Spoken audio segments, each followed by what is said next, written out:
In the late 19th century, a time of great intellectual ferment and scientific discovery, Italian physician Cesare Lombroso emerged as a pivotal figure. He introduced a radical idea that would forever change the study of crime, shifting its focus from abstract moralizing to tangible, empirical observation. His work challenged the very foundations of how society understood criminal behavior. He argued that the roots of criminality lay not in philosophy, in abstract notions of right and wrong, or religion, in concepts of sin and redemption, but in science, specifically in the human body itself. He believed that the key to understanding crime lay in unlocking the secrets of human biology.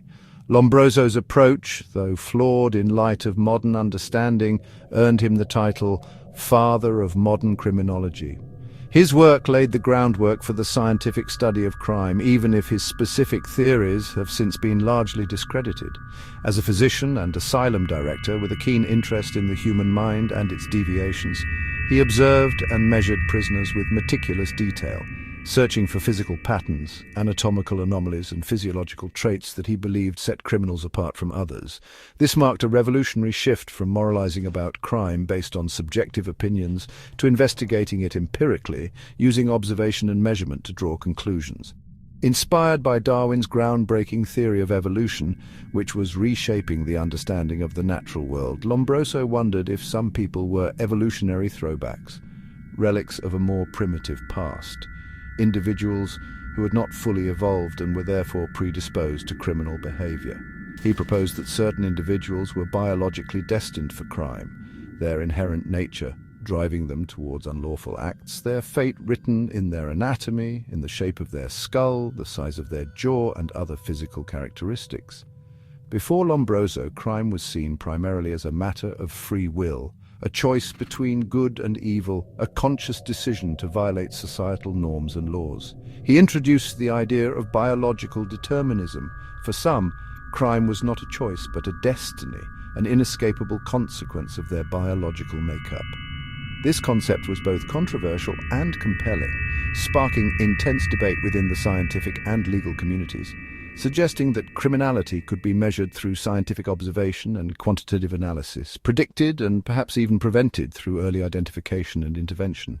It was the dawn of a new scientific era in the study of crime, an era that sought to understand the causes of criminal behavior through the lens of science. Lombroso's legacy, though complex and often criticized, would spark debate for generations to come, shaping the field of criminology and influencing the development of modern criminal justice systems. At the core of Lombroso's theory, a concept that would both captivate and horrify the world, was the idea of the born criminal. This wasn't just someone who committed a crime, it was a person biologically predisposed to crime, destined for it from birth.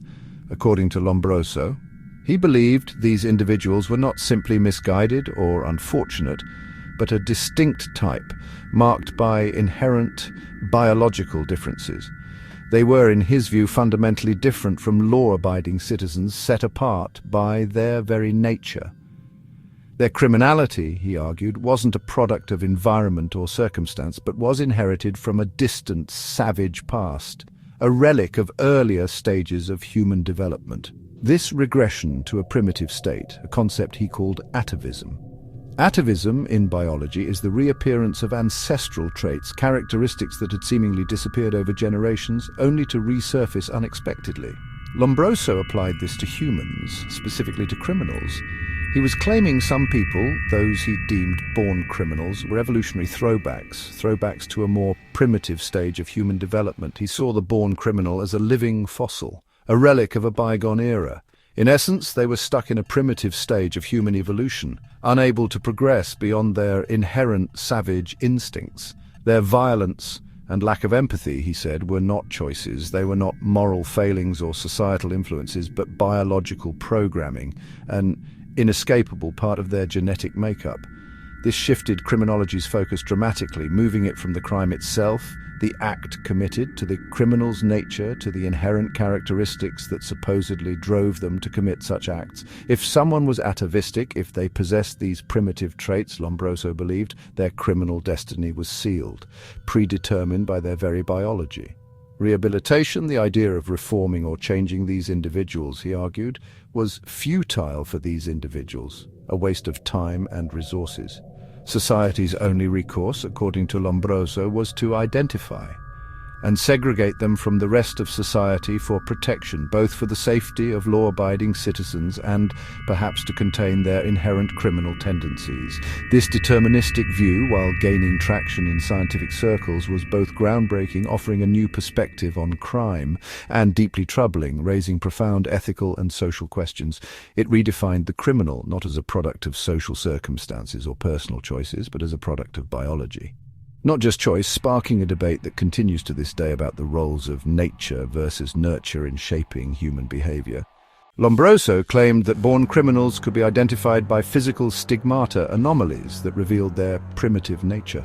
He catalogued traits like sloping foreheads, prominent brows, receding chins, and large handle-shaped ears. Asymmetrical faces, unusual eyes, twisted noses, and long arms were also on his list. Even tattoos, he argued, signaled a primitive impulse. Lombroso believed these features were scientific clues to criminality. Law enforcement could, in theory, use this checklist to spot potential criminals before they acted. The idea was chillingly simple. A person's fate could be read in their anatomy. This approach turned an abstract theory into a practical, if deeply flawed, tool. Lombroso soon realized, after years of meticulous observation and data collection, that not all criminals fit neatly into his initial born criminal mold. He began to see nuances, variations in behavior that his original theory couldn't quite capture. He expanded his theory, delving deeper into the motivations and circumstances surrounding criminal acts, creating a more nuanced classification system with 4 distinct types of criminals, each driven by different factors. First were the born criminals, atavistic, violent, and in his view seemingly beyond redemption, representing a throwback to more primitive stages of human evolution. Second, the insane criminals, those driven to crime by the throes of mental illness or underlying brain disorders, their actions a manifestation of their compromised mental state. Third, the occasional criminals, sometimes referred to as criminaloids, ordinary people, often from impoverished backgrounds, who turn to crime under immense pressure or succumb to temptation. These individuals, unlike the born criminals, lacked a strong inherent biological drive towards criminal behavior, but difficult circumstances, such as poverty or social inequality, could ultimately push them over the edge into a life of crime. Finally, there were the criminals of passion, people who committed crimes in the heat of the moment, driven by intense emotion, often followed by deep remorse and regret for their actions. Unlike the other categories, these individuals were not inherently criminal in nature, but rather they were victims of overwhelming feelings, consumed by rage, jealousy, or despair. This more complex classification acknowledged that crime was not a monolithic entity, but rather a multifaceted phenomenon. Lombroso's expanded system represented an ambitious attempt to map the full spectrum of human transgression, from the biologically predisposed to the circumstantially driven. It showed his willingness, at least to some extent, to adapt his theory in the face of new evidence and observations, even as he stubbornly clung to his core ideas about the biological roots of criminal behavior. The spectrum he described, with its various categories and nuances, significantly influenced the field of criminology for decades to come. It stands as an early, albeit flawed, attempt to grapple with and understand the inherent complexity of criminal behavior and its underlying causes. Lombroso's true innovation, a groundbreaking shift, was his scientific approach to understanding crime. He insisted on careful observation and precise measurement and thorough data collection, treating crime like any other natural phenomenon that could be studied.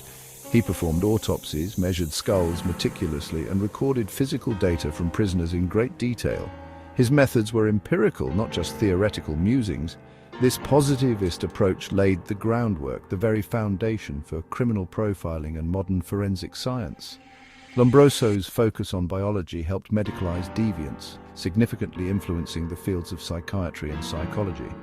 While many of his conclusions were ultimately flawed, his commitment to scientific rigor undeniably changed the field. He set criminology on a new, evidence-based path. Despite his influence, Lombroso's work was riddled with flaws. He lacked proper control groups, and his criminal traits appeared in the general population. He ignored social factors like poverty and inequality, mistaking hardship's effects for signs of innate criminality. His theories were tainted by racism and sexism, reinforcing harmful stereotypes.